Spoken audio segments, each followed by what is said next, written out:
स्वागत है आपका all in one exam ready series में, जहां पर हम थ्योरी, प्रैक्टिकल और वाइवा के साथ साथ आंसर राइटिंग भी कवर करेंगे, ताकि आप कम से कम शब्दों में बेहतरीन आंसर लिख कर आए और एग्जामिनर भी खुश होकर आपको फुल मार्क्स देकर जाए।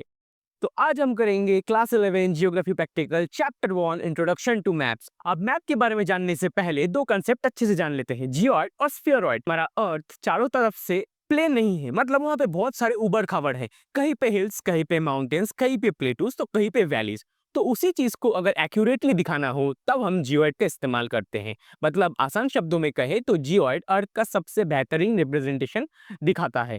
अब जियोइड से हम किसी भी फीचर का हाइट या एलिवेशन पता कर सकते हैं। वहीं पे दूसरी ओर एलिप्सॉइड, जो कि अर्थ को एक परफेक्ट प्लेन की तरह दिखाता है। मतलब एलिप्सॉइड के द्वारा हम ये जान सकते हैं कि दोनों फीचर के बीच का डिस्टेंस कितना है, यानी कि इससे कोऑर्डिनेट सिस्टम के साथ भी एक रिलेशन बना सकते हैं। चलिए जानते हैं अब मैप क्या होता है। आसान शब्दों में कहे तो जब हम पूरे अर्थ को या फिर अर्थ के किसी एक पर्टिकुलर पार्ट को प्लेन से पेपर पे दिखाते हैं तो उसे मैप कहते हैं। या फिर हम ये भी कह सकते हैं कि जब हम 3D अर्थ को 2D सरफेस में दिखाते हैं तो उसे मैप कहते हैं। अब इसी आसान सी चीज को अगर थोड़े टेक्निकल टर्म्स में कहे तो हम ये कह सकते हैं कि पूरे अर्थ को या अर्थ के किसी एक पर्टिकुलर पार्ट को अगर हम सिलेक्टिव, सिंबलाइज्ड और जनरलाइज तरीके से पेश करें तो उसे ही हम मैप कहते हैं। अब जान लेते हैं कि मैप इस्तेमाल किस लिए होते हैं। आमतौर पर देखा जाए तो मैप तीन चीजों के लिए इस्तेमाल होते हैं। पहला, डिस्टेंस नापने के लिए, दूसरा डायरेक्शन नापने के लिए, तीसरा एरिया नापने के लिए। चलिए अब एक एक करके देख लेते हैं कि ये करते कैसे। तो सबसे पहले हम शुरुआत करेंगे डिस्टेंस से। जैसे कि आपको पता है कोई भी ज्योग्राफिकल फीचर जैसे कि रिवर एकदम सीधी नहीं होती, तो वैसे टाइप के फीचर्स को मेजर करने के लिए हम थ्रेड का इस्तेमाल करते हैं। हम थ्रेड को लेकर डायरेक्टली वैसे फीचर्स के ऊपर रख देंगे और फिर उसका स्टार्टिंग पॉइंट और एंडिंग पॉइंट मार्क कर लेंगे। फिर रूलर की मदद से उन दोनों पॉइंट्स के बीच के डिस्टेंस को हम मेजर कर लेंगे। यही सेम चीज हम रोटामीटर के जरिए भी कर सकते हैं। रोटामीटर एक ऐसा इंस्ट्रूमेंट है जिसके नीचे एक छोटा सा व्हील होता है। तो जब हम रोटामीटर को लेकर किसी फीचर के ऊपर से रोल करते हैं तो उसके डायल में रीडिंग चेंज होता है और उसी रीडिंग को हम नोट कर लेते हैं।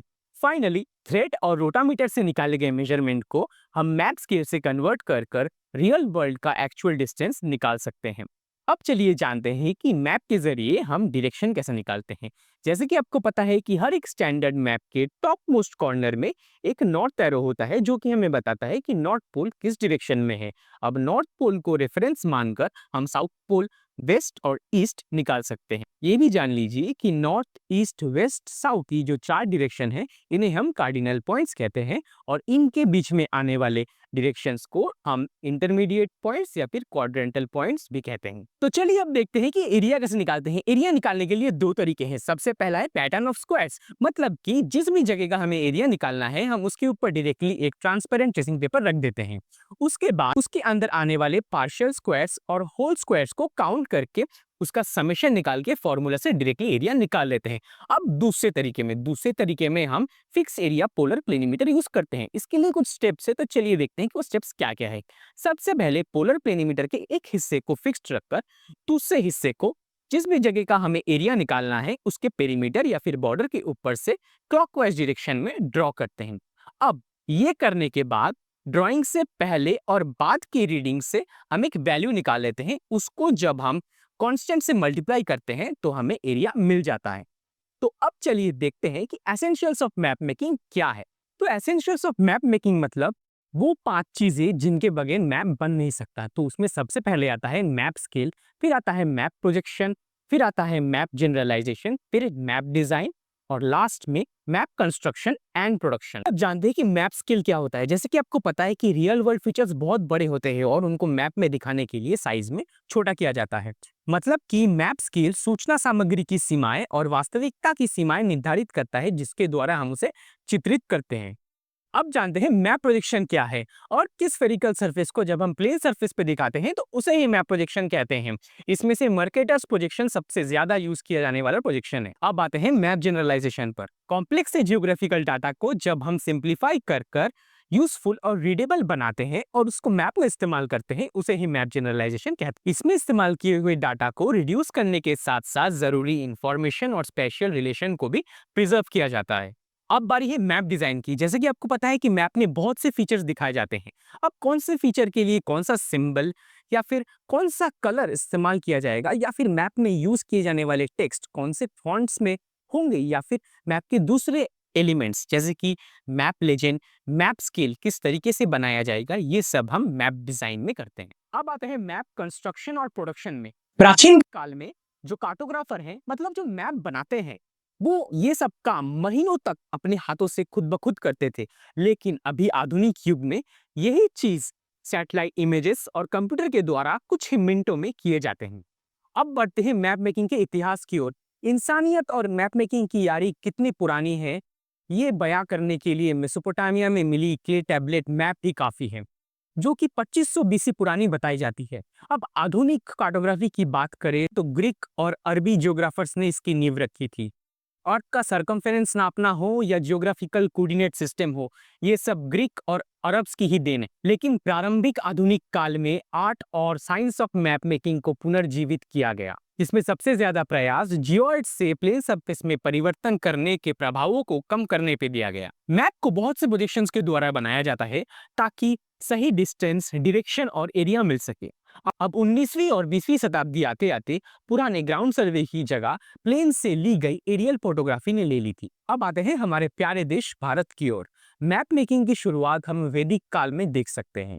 खगोलीय शास्त्र और ब्रह्मांड संबंधी रहस्यों के बारे में हम आर्यभट्ट, वाहरामीरा और भास्करा जैसे महान वैज्ञानिकों के सिद्धांतों में देख सकते हैं। प्राचीन काल के विद्वानों ने पूरे दुनिया को 7 द्वीपों में विभाजित किया था। महाभारत में हम देख सकते हैं कि पूरे दुनिया को गोल और चारों तरफ से पानी से घिरा हुआ दिखाया गया है। मध्यकालीन भारत में तोदरमल और शेरशाह सूरी ने मैप मेकिंग में कई सुधार किए और इसको प्रशासन के लिए इस्तेमाल भी किया। 1767 आते आते सर्वे ऑफ इंडिया की स्थापना हुई और 1785 आते आते मैप ऑफ हिंदुस्तान के साथ इसका समापन हुआ।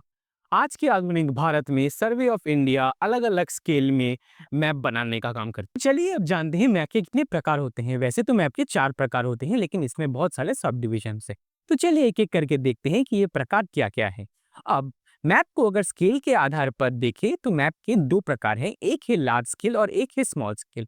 आसान शब्दों में कहें तो मैप का जितना ज्यादा बड़ा स्केल होगा उसमें उतने ही ज्यादा डिटेल्स होंगे, और स्केल जितना छोटा होगा उसमें उतने ही कम डिटेल्स होंगे। अब चलिए जान लेते हैं कि लार्ज स्केल मैप इस्तेमाल किस लिए होता है। लार्ज स्केल मैप के द्वारा हम किसी एक छोटे से क्षेत्र को बहुत ही ज्यादा डिटेल में दिखा सकते हैं। इसके 2 प्रकार होते हैं, एक है कैडेस्ट्रियल मैप और दूसरा है टोपोग्राफिकल मैप। अब ये कैडेस्ट्रियल मैप जो है ये प्रॉपर्टी या फिर एग्रीकल्चरल लैंड डिमार्केशन के लिए हम इस्तेमाल करते हैं। गवर्नमेंट एजेंसीज द्वारा इसे बनाया जाता है। अब आते हैं टोपोग्राफिकल मैप की ओर, जो कि जियोग्राफी के स्टूडेंट का सच्चा यार है, क्योंकि स्कूल से लेकर कॉलेज, कॉलेज से लेकर यूनिवर्सिटी या फिर बड़े बड़े रिसर्च में यही मैप हम ज्यादातर इस्तेमाल करते हैं। अब ये जो मैप है ये सर्वे करने के बाद एक सीरीज में राष्ट्रीय मैपिंग एजेंसीज द्वारा देश के लिए बनाए जाते हैं। अब इंडिया में ये काम सर्वे ऑफ इंडिया करती है।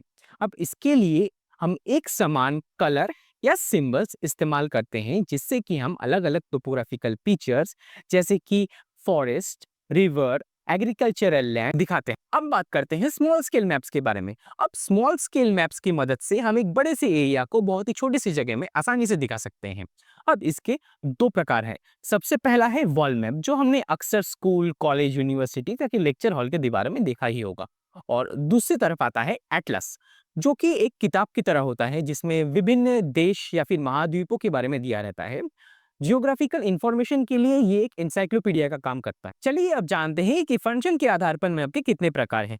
वैसे देखा जाए तो इसके 2 प्रकार है, पहला है फिजिकल और दूसरा है कल्चरल। अब फिजिकल मैप्स के अंदर हम इसी जगह के नेचुरल फीचर्स को दिखाते हैं, जैसे कि वहाँ का जियोलॉजी, वहाँ का सॉइल स्ट्रक्चर, वहाँ का वेजिटेशन या फिर वहाँ का क्लाइमेट। अब ये 4 तरह के होते हैं। सबसे पहले आता है रिलीफ मैप, जो कि एक प्लेन, माउंटेन या वैली या फिर प्लेटू के जनरल टोपोग्राफी या उसके ड्रेनेज के बारे में बताता है। दूसरा आता है जियोलॉजिकल मैप, जो कि पृथ्वी के नीचे मिलने वाले पत्थर या उसके जियोलॉजिकल स्ट्रक्चर के बारे में बताता है। अब तीसरे नंबर पर आता है क्लाइमेट मैप, जिससे हम किसी भी जगह की relative humidity, wind velocity, temperature या रेनफॉल डिस्ट्रीब्यूशन जैसे मौसम से जुड़ी जानकारियां ले सकते हैं।